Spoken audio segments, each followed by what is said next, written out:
Brought to you by Nova शुद्ध घी।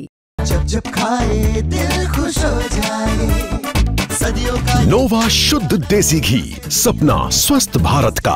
I love घी घी घी घी घी। क्या था वो अमेठी वाली लड़ाई हम लोगों ने कवर की थी। मतलब इससे रोमांचक तो पॉलिटिकल मॉन्स्टर स्लेयर जिसको कहते हैं, मतलब massive giant slayer you are. वो और मुझे वो दिन याद है जब आपको ऐलान किया गया था कि अमेठी से लड़ना है।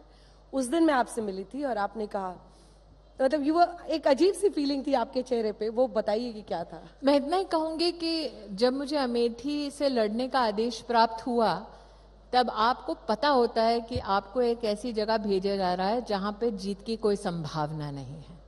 तब ये अपेक्षा होती है कि आपके चेहरे पर शिकन होगी, मुस्कुराहट नहीं होगी। तो शायद आप भी इसीलिए विचलित हो गए कि मैं मुस्कुरा रही थी और बहुत ही कहीं ना कहीं कॉन्फिडेंस के साथ आपको कह रही थी कि मैं इस क्षेत्र में इतिहास बनाऊंगी। मुझे ये भी लगता है कि अमेठी में मेरे जाने के पीछे एक मंशा या एक विशेष अभिलाषा ये भी थी कि वहां पर कई लोगों के मध्य में ये भावना थी कि लोकतंत्र का ढांचा चाहे कुछ भी हो, अमेठी के गरीब तक लोकतांत्रिक न्याय नहीं पहुंच रहा था। तो मेरी ये खुशनसीबी थी कि मैं वो उस क्षेत्र में प्रमाणित कर पाई कि नेता की नीयत में अगर खोट ना हो तो परिवर्तन के लिए 5 साल भी काफी होते हैं।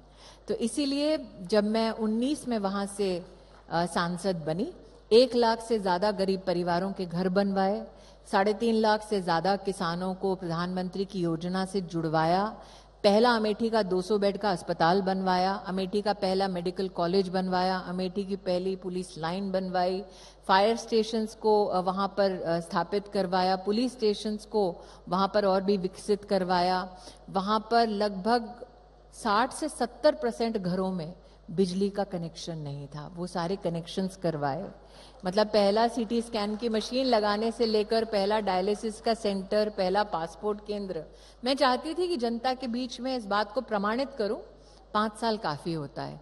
एशिया का सबसे बड़ा कोका कोला का प्लांट वहां लगा और AK 302 की फैक्ट्री भी वहां लगी। तो मेरे दृष्टि से कि 5 साल पर्याप्त होता, उसका प्रमाण मैंने अमेठी में दिया। जबकि 3 ताल के आपके जो विशेषज्ञ हैं उन्होंने कहा कुछ ज्यादा ही काम कर लिया। यही मैं पूछने वाली थी। आपने अपना घर भी वहां बना लिया कि अब यहाँ रहना है तो अपने ही घर में मैं सांसद के तौर पर रहूं, लेकिन फिर अमेठी ने हरा दिया। वो लोकतंत्र का सबसे बड़ा स्वभाव का प्रतीक है। मुझे इस बात की खुशी है कि लोगों ने ये चिंता की कि तुमने इतना काम किया और हार गई। लोग अगर ये लांछन लगाते कि भाई तूने कुछ नहीं किया इसलिए हरा दिया तो मुझे ज्यादा दुख होता। तो आज मैं उस दुख के दायरे में नहीं हूं। आज मुझे सुख की अनुभूति है कि आज 1 लाख परिवार ऐसे अमेठी में जिनके सर के ऊपर छत मात्र इसलिए क्योंकि मैं उनकी सांसद थी। आज अमेठी का गरीब डायलिसिस के लिए लखनऊ नहीं जाता और हजारों रुपए नहीं फूकता क्योंकि मैं उनकी सांसद थी। आज 200 बेड का अस्पताल है महिला के लिए विशेष अमेठी में क्योंकि मैं उनकी सांसद थी। और अमेठी के इतिहास में पहली बार अमेठी हाईवे से जुड़ा क्योंकि मैं उनकी सांसद थी। और 800 जगह पर पहली बार सड़क पक्की बनी क्योंकि मैं उनकी सांसद थी। अच्छा, यहाँ पे बैठे कितने लोगों के मन में ये बात आ रही है कि स्मृति जी तो वैसी एकदम नहीं है जैसी, मतलब टीवी पे बहुत आक्रामक दिखती हैं। मैं तो बिल्कुल वैसी हूँ। आप तो लोगों की गलत फहमियां दूर मत कीजिए। तो मिष्टी मिष्टी बोलचे एकदम मीठा। हाँ, मैं खूब ভালো করে বলতে পারি মিষ্টি কথা, কিন্তু पॉलिटिक्स में लेकिन बात छिड़ जाएगी तो दूर तलक जाएगी। चलते हैं ना दूर, चलते हैं नहीं दूर। अंजना जी, आप देखिए, आप इतनी प्रसन्नचित्त होकर यहाँ बैठी हैं तो मैं आपके चेहरे पर शिकन क्यों लाऊं। वैसे ही महिलाओं को इतने जीवन में संघर्षों का सामना करना पड़ता है, कम से कम एक औरत के मुस्कुराहट का कारण तो मैं बनूं।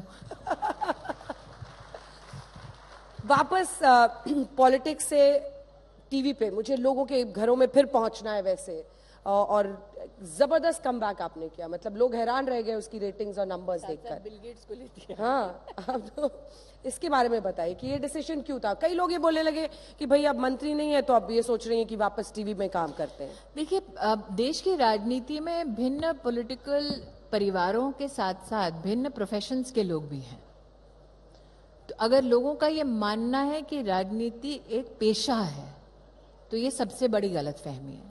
राजनीति सेवा का राष्ट्रनीति का माध्यम बन सकता है। अगर पेशा बन जाए तो सबसे बड़ा नुकसान जनता को होगा। मुझे इस बात की खुशी है कि एज अ प्रोफेशनल मैं 2 क्षेत्रों में शिखर पर पहुंच पाई हूं, टेलीविजन में और राजनीति में। एज अ प्रोफेशनल एडमिनिस्ट्रेटर एक शिखर मैंने प्राप्त किया है।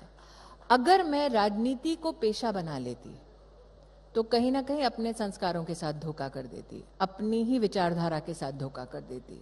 मैं बहुत स्पष्ट रूप से जीवन जीती हूं कि मेरा प्रोफेशन जो है वो मीडिया से है संबंधित, और मेरी जो राष्ट्र के प्रति सेवा है उसका माध्यम मेरे देश की राजनीति है।